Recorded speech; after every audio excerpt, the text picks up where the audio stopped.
Scouring the skies over the road to Iran, American Marines are on a mission to choke off insurgent supply lines into Helmand. The troops based at Camp Bastion have pushed west into Farah province to control the tracks that smugglers use to run guns and drugs through the desert. We believe that he uses this route to work out into western Farah to tie into his resources in Iran and the Pakistan areas. He uses this road in order to move his weapons, to move drugs and poppy money, if you will. The key to us, though, was in denying him that, more importantly, we return the road to the Afghan people.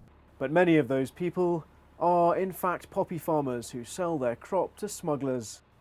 Much of the land is desert, but where there's water, there's poppy. It's used to make heroin smuggled into Europe.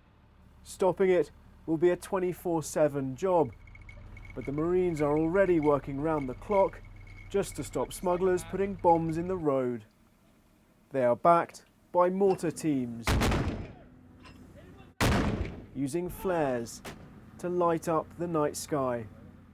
I haven't seen any direct connection to the Iranian government. I mean, it's more the flow of criminal activity. Our goal would be to choke off that flow to the point where it was ineffective. But the smugglers are fighting hard to stay in charge of the roads. I mean, we've taken some hits. Actually, I've gotten hit myself from an IED blast, which, as you can see, I'm still alive, still kicking it. That's largely thanks to the giant, mine-resistant trucks the troops are forced to use. But not everybody has been so lucky. It's a bumpy desert track at the bottom of these mountains, but the Marines call Route 515 the most dangerous road in Afghanistan, and it's with good reason. They've already lost 2 of their friends to bombs buried in its dirt. In a single month, they dealt with more than 30 improvised explosive devices, or IEDs. Almost everyone they see, they search. Tell him to pull out his wallet. This man said he was a policeman, but he was scared to carry ID in case the Taliban found him.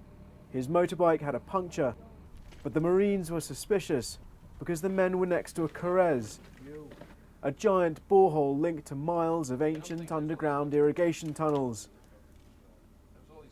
A similar search nearby yielded more than 120 pounds of military-grade explosives.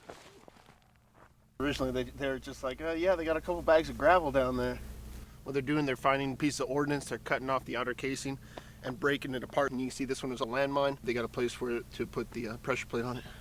The ones that our vehicles have been hit with are the homemade explosives.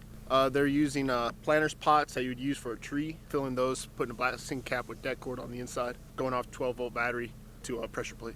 The real test will come in the fighting season, once the poppy harvest is over. Only then will the Marines really know if their mission has made a difference. Jerome Starkey, Sky News, Afghanistan.